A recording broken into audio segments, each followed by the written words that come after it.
Hello, hi there. Hello, Eridian. It's great to be here.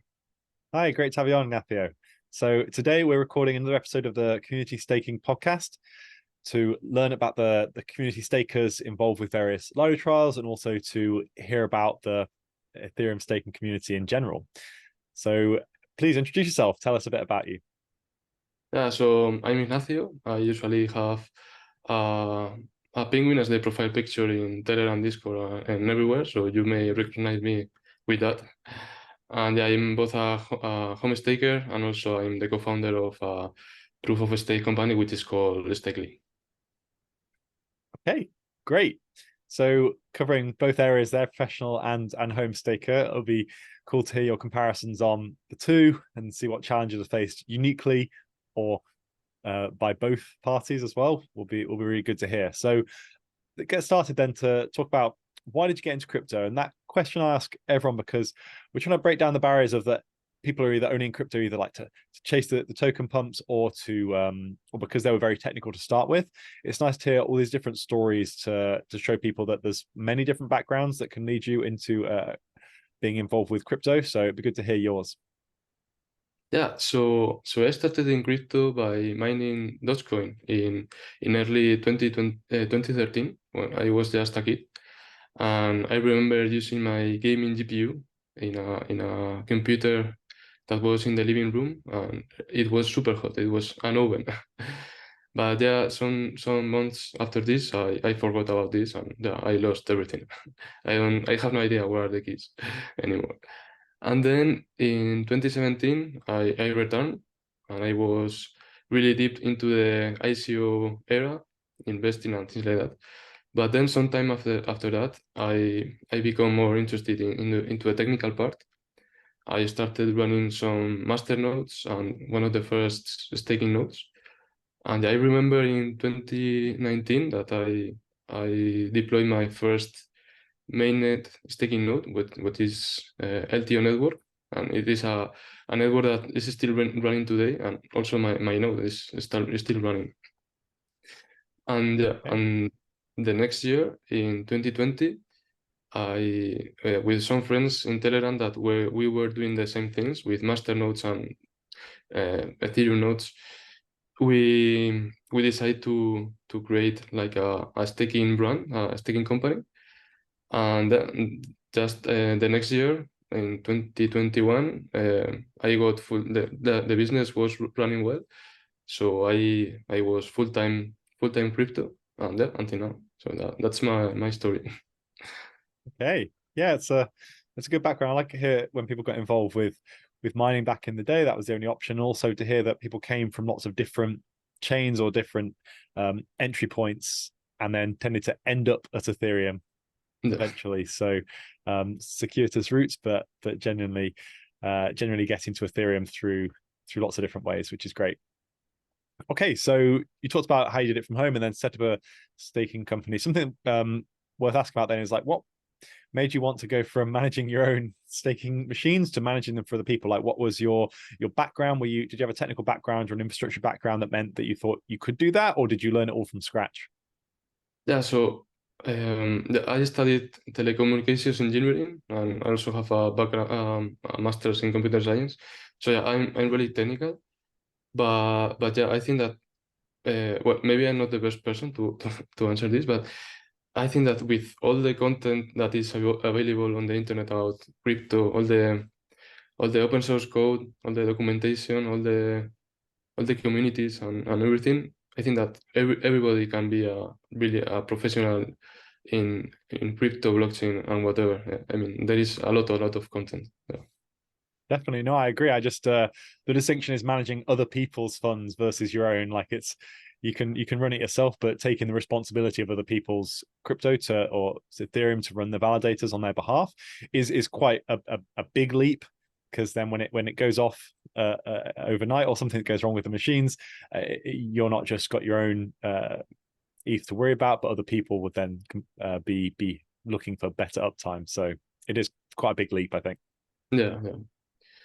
Yeah, absolutely. When your home sticker, yeah, your home validator is it's not working, you just you just say, well, I will fix it. But then Yeah. when you are like managing stake for other people, that's a different story. You need to be like really, really trying to fix it as soon as possible. Yeah. Absolutely. And this is a great intro to the conversation we'll have later on about DVT and how you can be a home staker without and stake other people's assets without having to have that concern about downtime and that extra worry. So we'll talk about that a bit more later on. So you've talked about how long you've been involved with Ethereum staking and how you got into it, which is great. So what would you say is the biggest challenge facing Ethereum like home stakers today? So I think that for sure the main issue is the 32 Ether requirement that instantly discards like 99% of the of all the people that may want to run an Ethereum node. But the problem is that even if we reduce the limit to, for example, 8 Ether, that the reward generated from that 8 Ether validator, it may not be enough to cover the cost. So that's a problem. But yeah, and also a really important problem is that Ethereum is not an easy node to run because you have many addresses. You have the deposit address, the withdrawal credentials, the fee recipient, the private keys, the public keys. Yeah, and so you have to run the Beacon node, the execution client, the keys. You may also want to run a validator client. You even have different implementations for all the different clients. So it is not an easy network at all. There are networks that are way easier. But yeah, it is what it is. Yes, and those networks, the ones that, as you're saying, tend to be easier, have different staking, like delegated stake and various things that make it easier at some level. But yeah, Ethereum has its challenges. You said the monetary value, like 32 ETH, is probably the biggest one. When you've got hardware requirements that are 60 times lower than the cost of the ETH, it means that many more people could buy the hardware if they could earn the money and stake on it. And there are software solutions, things like DAppNode, that allow almost anyone, even without technical ability, to run it. Just a click and play interface, similar to an app store where you just select the things you need and it walks you through it. So there are some solutions to the technical side, and one of the concerns that people have raised is that as more layers get added, so MEV boosts and MEV gets added, that's another thing you have to not just understand but then also run. And then you have things like DVT added on top, which is additional complexity from the end user. So anything that can continue to abstract that away, and a user can just say, I want to have a machine similar to how mining used to be, where you could just say, I have a GPU, I will run it and point it at something that will earn me money. Now, similarly, mining wasn't necessarily always hugely profitable at scale, depending on pools. So it's a similar calculation there. The economics are a little bit different, but from a end user perspective, it's like, I have a machine and I would like to validate Ethereum with it. How can I do that? Yeah. So that's what we'll start to talk about now with what's happening with the Lido simple DVT trials and the future of DVT in general, and how Lido could participate in that future I just described of someone having a machine and being able to run a validator or run part of a validator. Okay, so you're part of the Lido DVT trials at the moment, the simple DVT trial, and you're one of the minority that are running it as a home staker, so running it on a machine at home. Have you found the experience just in general of the trial and using DVT? And was that something you'd done before? Had you been part of previous DVT trials? So the testnet has been great so far, at least for me. Yeah. I have been participating in other DVT testnets. I remember participating in the early SSB and OVOL testnets back in the past, but not as a home staker, but with as a staking, my staking company. And yeah, I remember that DKG wasn't even implemented at that time. But yeah, I mean, I just want to say that congratulations for the Lido team and contributors, because it must be really hard to manage all the people on the clusters. Yeah, I think it has been great.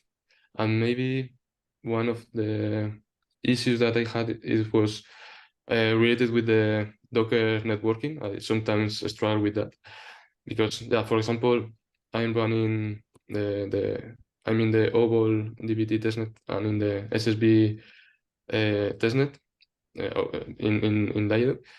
So, for example, if you want to communicate the Lighthouse Beacon node and the Get execution client with the SSB node, you need to know that you need to open the ports from these nodes to the 0.0.0 IP, and then in your SSB node you need to put the local IP of your machine. So that might be a bit hard for some home stakers. Yeah.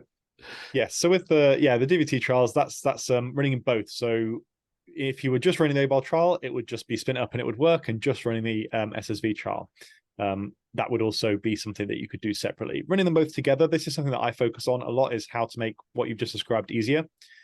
So there are ways where you can just say, if you're running mainnet, and this is something that came out a lot when I was talking to the OBOL SSV teams and the Lido team to start with. It was like, well, what happens if somebody wants to be in both trials? And the answer that always came back was, well, they'll just have two machines. And I was like, yeah, but if you're a mistaker, you're not going to buy another $1,000 machine just to run another chain when you've already got one running. That isn't how it's going to scale. So I did focus a lot on how you could run both on the same machine. And there are things like, as I said, that node would be a good example of this, where you could run the Holsky chain that we're running and then point multiple applications to it, whether that would be the SSV package or the OBOL package. And that is one way of doing it. And you can also do that natively as well, which is something I've been working on with people in the cluster. So yeah, some technical issues, like if you're trying to do it as a home stake at the moment, it's not necessarily built for that, but that's why I wanted to speak to you today to highlight this and say that the trials should continue to push to make it easier for home stakers. And it is a challenge with anything like this, because you can't cover every step along the way. There's super technical people that will be happy to custom build from source everything and hook it all up with their own networking. And that's great. That's what professional operators do and scaled operators. And home stakers shouldn't necessarily be expected to do that. So there may end up being this kind of gap between, well, here's the complicated way of doing it, and here's the easy way of doing it with something like DAppNode, which is free open source software that anyone can install on their machine. And then you can make one like really easy, really straightforward, and leave it technical for everyone else. And that should catch the most people, the most use cases, while also being able to focus energies and effort, because it's not something that can, like, you can't chase every single person's setup and every person's like what they're trying to do, but making it cover the biggest area, particularly with home stakers, is the plan.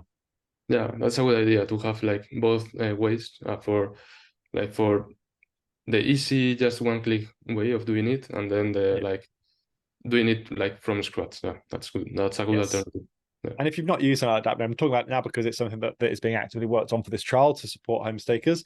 And it is very cool. You spin up DAppNode, you select your chain, like Holsky, for example, and you select the options you need. And then you install the SSV and OBOL packages and click a few buttons to kind of get started. And that's it. There's no configuration, no settings, no connecting, networking, nothing. It just works, which I think is powerful from a scaling, particularly a home staker scaling.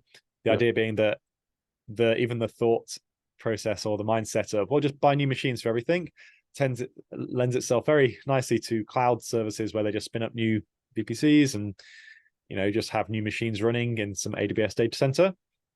But if you want to be a home staker, it needs to follow this path of like, well, what can you do with one machine? Why can't you do it all on one machine? Well, let's solve that problem rather than saying use two machines. So that's something I've been pushing quite hard and passionately during these trials, to make sure that the solo stakers don't get left behind, and that when we start, that Lido starts the next trial in January and there's a new cohort, it should be pitched at anyone who is a home staker, and particularly, for example, anyone that's running a DAppNode should be able to join this with their existing hardware and just add a new package. It should be that simple. Yeah, that's the plan. And also the thing is that there are other protocols that are starting to do these kind of testnets with DVT. So it's not just so yeah, if you are running the Lido DVT testnet, but there are probably other people that are in other protocols that are Yeah, also running DVT for Holesky, and yeah, it gets more complicated because it's not absolutely. just Lido, all other protocols. Yeah, Yes, and things like there's Diva with yeah, their staking operator, which is available on Dapnode as well, and Etherfi, yeah, Etherfi, yep, staking through them as well. So there's lots of there's lots of options that should all be able to run nicely in parallel, and that's something, like I said, that I've been working on to make sure that the next trial is more inclusive, not less inclusive, for people who are interested in being involved with the trial. That's why the question to you was have you found it so far? It has been the interaction with the team and the Lido coordination has been good. It's quite hard because there's lots of people involved at various technical abilities, and a lot of the yeah. process challenges are being worked out. Okay, well that's great to hear. And yeah, is there anything else you'd like to add on that? So yeah, not really, not much. I think yeah, the experience has been great, and yeah, looking forward to the new testnets. Yeah. Okay, so let's talk more about in general then. So we've talked about the test nets themselves, the simple DVT trials that anyone should be able to apply and join, and particularly home stakers are in demand for this.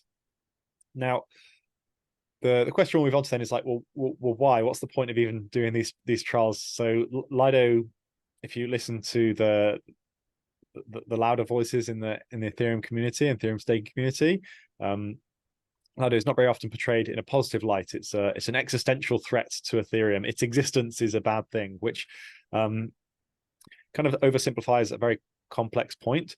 So, question to you then is like, what's your thoughts on this at the moment? So the idea with simple DVT trial is to go from tens of operators to thousands of operators running Lido. Now, that doesn't solve every problem. It doesn't make all the other problems to do with governance and issues around like contract control and things like that go away. But in any future where Lido exists, having more operators is important and a positive thing. So what are your thoughts on that and the community vibe at the moment? So yeah, I can understand the fear about Lido, but at the same time, I don't think it's as bad as they say, because I think Lido is the best possible actor here. I mean, they are super transparent. The team is great. And yeah, I think with these new modules, the simple DVT and the community staking module, they are really trying to bring lots of home stakers to the protocol. So yeah, to the Ethereum staking. So yeah, so yeah, I think yeah, as you say, that there are still problems about governance and contracts, but I think this is a great like a great start for this, and to make the Ethereum more robust in general and bring more home stakers. Yeah. Definitely, yeah, step in the right direction. And the path is lots of little steps all add up over time. So people saying, why isn't Lido perfect today in their version of perfect? It's like, well, it is working towards improving. That's how it happens. It's in a different place now than it was when it started. When it was very small, when it started, it didn't the problems didn't manifest themselves in the same way. The example would be layer twos right now. A lot of these layer twos have hundreds of millions in TVL, and they are controlled by a simple multisig, have full control over that. And if they were held to the same standard as Lido is today, is being held to, then they would not be able to exist or even get started. Now, there is social pressure that to avoid complacency, you don't want everyone to think, well, Lido is perfect today and nothing needs to change. And good at this is like, as you said, they are individually all good actors. There's this emergent property that when you add lots of good actors together, somehow they're perceived as evil or anti-Ethereum. But as I say, it's more nuanced than that. It's how do you go from don't be evil to can't be evil, and a lot of the concerns are around the fact that Lido could do something negative to impact Ethereum. If it has a larger percentage, over 33% of the stake, then that can create problems, or even just being able to coerce or influence the existing validator set, and even have permissions on who can join. So these modules you mentioned, the V2 modules, also create a permissionless entry system. That is part of the plan. It's not just DVT for the sake of it. The community staking module is to allow anyone to permissionlessly join with a bond, but the ability for anyone to participate in the protocol is important as well. Yeah, I agree. Okay, cool. So another thing then to talk about is DVT in general. So this is something that is going to enable these modules, the simple DVT module, and in future other modules. Some people have talked about that from professional operators' perspectives. So one of the quotes is, "I can't wait to 4x my infrastructure costs so I can, so I don't miss one attestation a month," or something. It's to say that as a professional operator, do you see any benefits to using DVT for your professional services versus the benefits for, say, home stakers and being able to reduce the ETH requirements and things like that? Yeah. So as a professional node operator, I think we have been discussing about this, and I think it will improve our operations a lot. Because, for example, the problem that we have now is that we have a single point of failure, which is the slashing database. So, for example, our mainnet setup is like servers with execution and beacon nodes. Then we have multiple validator clients connected to all these beacon and execution clients. And then we have the remote signers connected to all the validator clients. And then we have the slashing database, which is just one database. We cannot have multiple slashing databases. And all the remote signers are connected to this database. So if something happens to this database, we have a downtime, and we cannot do anything to avoid this. This is our single point of failure.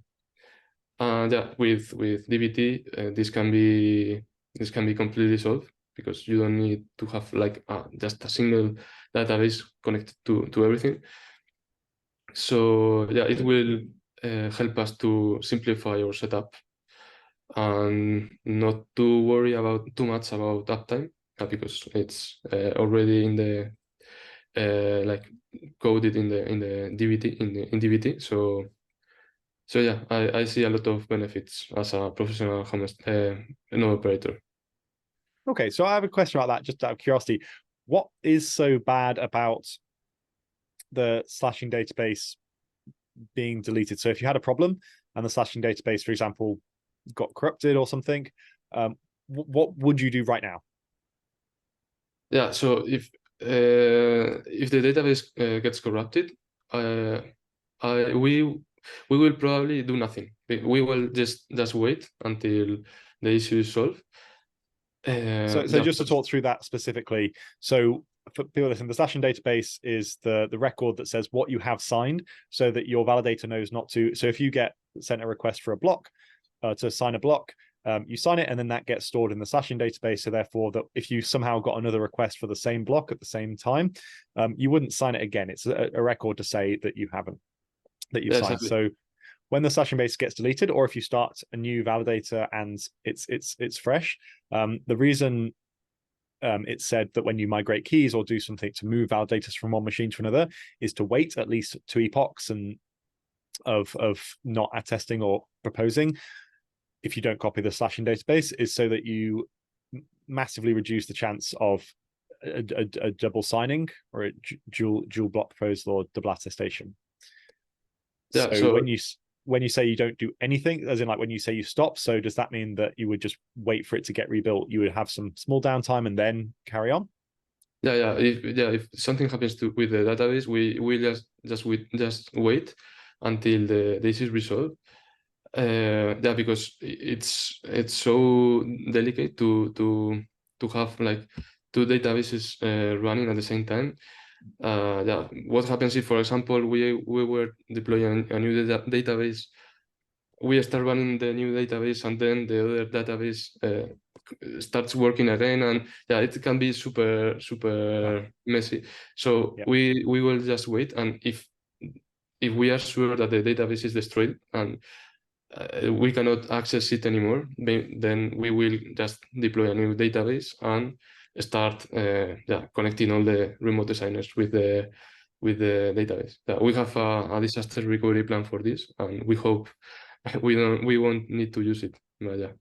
Yeah, and I think this is a cool interface between professional stakers or scaled stakers and home stakers. So when I wrote some of the articles on the eStaker knowledge base, are like, don't worry about downtime and don't do warm backups, or like hot backups where you've got two machines online and you just only tell one to stay on, or like you have validated keys in two places so that if one machine breaks, I'll have it auto start so it doesn't miss a single attestation. Those are all the cases where people get slashed because the negative of being offline for one or two like epochs is very, very small. Particularly for a home staker running a small number of validators. The negative is very low. You lose, if you're offline for a day, you'd lose a day's worth of attestations and potentially a block, but not that likely. But being slashed would lose you a year or more's worth of accrued rewards. So it's very asymmetric. It's very not worth it to try and be perfect. Now, as a professional operator, I would argue that the calculation should still be the same, even though there is a much stronger incentive to be like, well, we want absolutely zero downtime, but then the asymmetric risk is still there, right? Yeah, it's even larger because of the correlated slicing penalties. So yeah, the problem is that when you are a large operator and you have a downtime, like everybody sees that you have a downtime, but at the same time you need to take zero risk about double signing, and that's the biggest priority so far. Yeah, you need to be super cautious. Yeah, that's it. Yeah, and a lot of the cases of having like being offline a bit and having downtime isn't great, as you said. Like everyone can see it. It's like, oh, you're not perfect, you're not as good as everyone else, but actually you could be doing really good practice where you have an issue with a machine, you turn it off. Some of the slashing incidents were around machine like hygiene practices where a complete team turned their machine off, moved it to a new machine, and thought they deleted the old machine but didn't actually destroy it and just turned it back on. So they had two machines running, which at scale you wouldn't expect. Like basic infrastructure practice would be to destroy the old machine, not to keep it in any capacity. But that's something that, again, even though they weren't trying to do, say, like hot backups, they still had those issues. So at scale, yes, it's very challenging. Yeah. So the main thing is always to avoid moving keys. Yeah, and also avoid doing backups of things rated with keys and slashing. Yeah, that's something that you want to avoid all the times. Yeah, and the final thing to say, like with home stakers and professional stakers, is like being offline for a bit is okay. Like even trying to miss like the two epochs or even be offline for a fixed amount of time. Like the mistakes in most IT infrastructure things is when people rush. It's when you say, oh, I've been offline for 10 minutes now or half an hour and things seem really bad, so I will rush a hotfix. I will make some changes manually to the process and hope that works. Whereas if you do have really good processes where even home stakers, my thing is to say like, cool, I'll move the keys, I'll miss two epochs, and then I wait half an hour extra or an hour extra. Like just to have that, not just from a technical risk perspective, but the peace of mind to like say, okay, is everyone like calm? Is everyone happy with what we're doing? Like think about it for a bit is good for both professionals and solo stakers. Yeah. And also as a home staker, it can be, when you have a downtime, it can be a bit stressful because if you are using, for example, the big on-chain notifications, then you are always receiving a notification. You miss an attestation. You miss an attestation. Yeah, but you need to stay calm and think that it doesn't matter if you have just a bit of downtime. Absolutely, and the key thing there is nothing bad can happen from being offline. If you turn your machine off and you just sit and take some deep breaths, nothing bad can happen. You cannot be slashed. And that should be like a sticker I hand out at conferences. Like, you cannot be slashed for being offline. It is not what can happen. There is nothing bad that can happen. You can miss a block, and missing a block just means you don't get the reward for that slot. That's it. No, nothing else. So missing rewards is, sure, it's not great, but being offline, nothing bad. When you come back online, it's like, okay, you're back online. Nothing happened. Nothing bad happened. Trying to not miss anything can be too perfect will be the reason why something bad happens. You get slashed, you double sign. So it's just to kind of reiterate that even professionals and home stakers, time is your friend in any backup or emergency circumstance, particularly with something like Ethereum staking, which has been built to be incredibly resilient. Now, at super scale, like tens of thousands of validators, then you do have to worry a bit more about correlated downtime, potentially, if big chunks of the network were all offline at the same time. And that is something to consider if you are the very largest operator. Now, that would still, the way that infrastructure should be run is like more segregated. You wouldn't just have 10,000 validators running on one machine. You'd separate the infrastructure out to give you, a bit of federation and separated concerns. So it's good to talk about this now, just so that people have got like the full range of vision of it, from solo stakers up to the absolute largest. But yeah, it's not something that everyone needs to worry about directly. No. Okay, great. Well, I'm glad we got to talk about that, because any opportunity to speak about to speak to solo home stakers and tell them not to worry.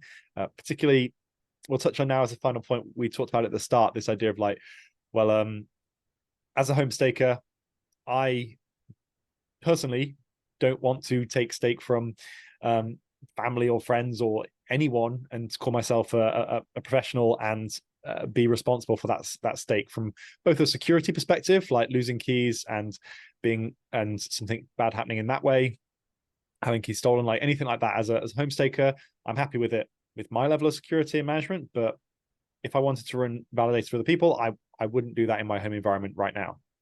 But DVT offers some great solutions to that, some big advantages. The two I want to get your opinions on are the security aspects, the idea of a single key share goes missing. What difference is that with DVT, or goes offline? And the other thing around like the lowering the bonds requirement, because essentially if you've got 4 friends together, you can each put 8 ETH in and run a validator in a much more trustless way or trust minimized way than you currently do. So yeah, just get your thoughts on that. So I see a lot of benefits of DVT for home stakers, but also, well, the problem is that you need to run the infrastructure more than once. So in order to have like the redundancy that DVT can offer. But yeah, you can just forget about, well, not forget, but you have like less risk of double sign, because even if you mess with all the keys, you just are one share of the cluster. And also use the example you just gave about on beacon chain notifications on your phone. When your home node goes offline for some reason, you get kind of spammed with these like you're offline messages. But DVT, in the way you just described it, would mean that if your key share went down, the validator itself would keep attesting, so you wouldn't actually have visible downtime for the validator. Yeah, that's true. Yeah, you reduce the double sign risks. Yeah, also because of that, you don't have the urge to fix your validator. That's all. And also, that's all. Yeah, and with things like the correlated operators. So if you had 100 validators running on, say, a solo home machine, that'd be great. But it would also mean that if it went down or the machine broke, you'd have to have like quite a lot of downtime. Now, if you're professional, maybe running on a cloud service or some bare metal, you might have other options, but it still has some correlation there. Whereas if you run DVT, you could have 100 validators and use SSV as an option. You could split those 100 validators across lots and lots of different SSV operators. So you would still be managing those 100, but it means that if a single operator went down, or maybe even a single cluster went down, if they were only managing, say, a subset, like 5 of those 100 validators, only 5 would go offline. So you can split it out, not just say, okay, well, I'll give X validators to the fixed number of operators. You can also sprinkle it around lots of different operators to reduce correlation even further as well. Yeah. I see that a lot of benefits with DVT in general. Yeah. I think staking in Ethereum will be easier with this. Yeah. Definitely, and that's what the Lido Simple DVT trials are right now. As I just described, it is taking a percentage of the Lido stake, like 0.5%, and spreading it into this simple DVT module, just as I described. So that's the plan. It's still on Holsky right now, the testnet, and as you said, be part of the SSV and the OBOL trials to compare the differences and see how they work, and also just to battle test the technology. There are things around DKGs and various technological aspects that are still improving and still need to be made more user-friendly. My hope is that continues, and my plan is to push that to make sure that for the next trial, which will be starting early next year, that more home stakers like you and I will be involved. So is there anything to wrap up then you'd like to say to home stakers who didn't get involved in the first trial, either because they didn't hear about it or because they didn't think that they would be able to participate? What would you say to those people? Yeah, so I would say that for people that are thinking about participating or not, that you don't really need to have a super high uptime, and also you don't need to put 32 Ether. This may be obvious, but I mean there are probably people that don't know this because it's zero Ether. It's to join the simple DVT trials, the plan is to earn rewards from running these validators, but you have no requirement, no bond requirement, nothing upfront cost apart from the hardware of the machine. That's all you need. Yeah. So there are maybe people that don't know this, but I just want to recall this. Yeah, and also I think that home staking will be it may be like a profitable source of passive income in the future. With just a mini PC and some knowledge. So I think it is really interesting to be one of the first ones like participating in all these new testnets. And yeah, I think it's a great opportunity in general to learn about Ethereum staking and DVT, and being like one of the first ones here. Yeah.